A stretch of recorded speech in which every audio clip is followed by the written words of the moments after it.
The Great Pyramid of Giza is a timeless marvel that continues to captivate and mesmerize people around the world. Despite its grandeur and size, only a limited number of ancient written records about the pyramid have survived. These accounts, originating from authors such as Herodotus, Deodars Siculus, Strabo, and Pliny the Elder, offer valuable insights into the pyramid's appearance and functionality. These ancient authors provide detailed information about the pyramid, suggesting first-hand visits to Giza.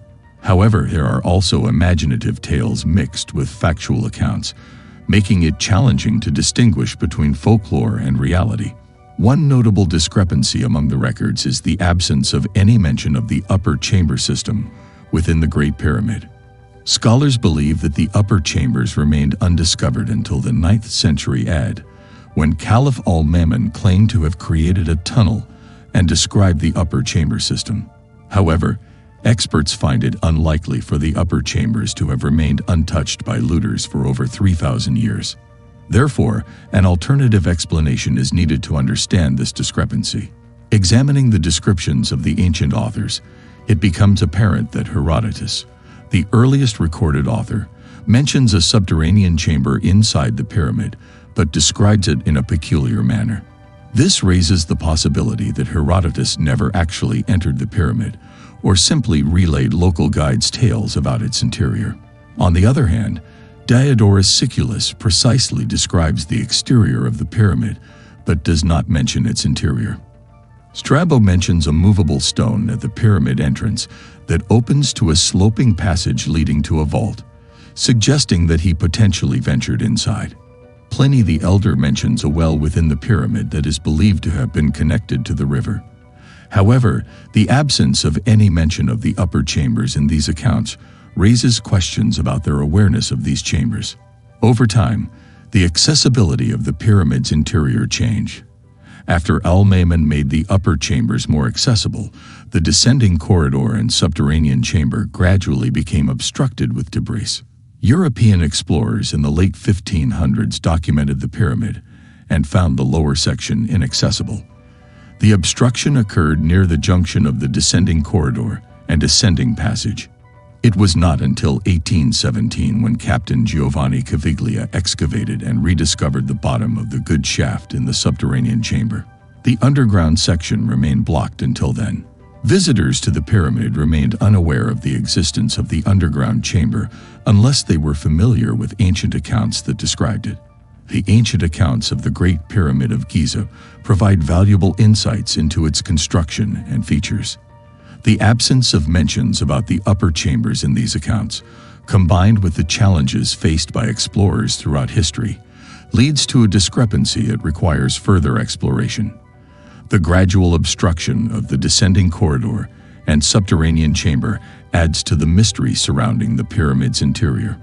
Through ongoing research and exploration, we may unravel more secrets of this iconic structure. Unfortunately, the gradual erosion of the rock surface has rendered the inscriptions on it almost unreadable, making it impossible to decipher any messages that may have been discovered in 1817. This could have been the end of the story concerning the hidden chambers within the Great Pyramid. However, history often repeats itself, and by recognizing patterns, we can uncover truths that would otherwise remain unanswered. In January 1865, the British astronomer Charles Piazzi Smith visited the Great Pyramid and became captivated by its magnificence. He meticulously documented his experiences while exploring and measuring the monument, providing valuable testimony in his book, Life and Work at the Great Pyramid, Volume 1. Smith recounts an encounter with a local guide named Ali Dober, who offered to accompany him inside the pyramid. Smith had extensively studied the accounts of previous explorers such as Caviglia and Ficci, which gave him a comprehensive understanding of the pyramids. During their exploration, Smith and Ali noticed that the descending corridor was blocked by sand at the exact point where it should have opened up to the upper chambers. In his book, Smith describes the conversation that took place between him and Ali at that moment. The conversation between Ali and Smith reveals a large hole in the west wall of the entrance passage of the Great Pyramid, which blocks access to the subterranean chamber. Ali explains that the sandbank blocking the passage was intentionally placed there to prevent visitors from exploring the lower part of the pyramid. This deliberate obstruction was a tactic employed by local guides in ancient times to make the tours more efficient and profitable.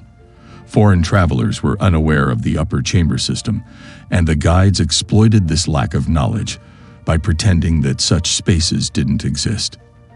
The decision to hide the upper chambers instead of the underground space was likely due to the upper chambers being more hazardous and time-consuming to explore. However, as European tourists began flocking to Giza in the 16th century, the remarkable upper chambers became widely known and sought after.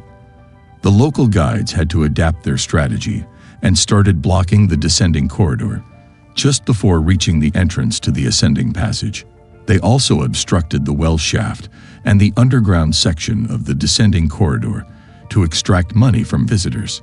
The pattern of controlling access to the Great Pyramid for financial gain has persisted throughout history. Prospero Alpini, John Graves, and Nathaniel Davison made various observations confirming the deliberate obstruction of passages within the pyramid.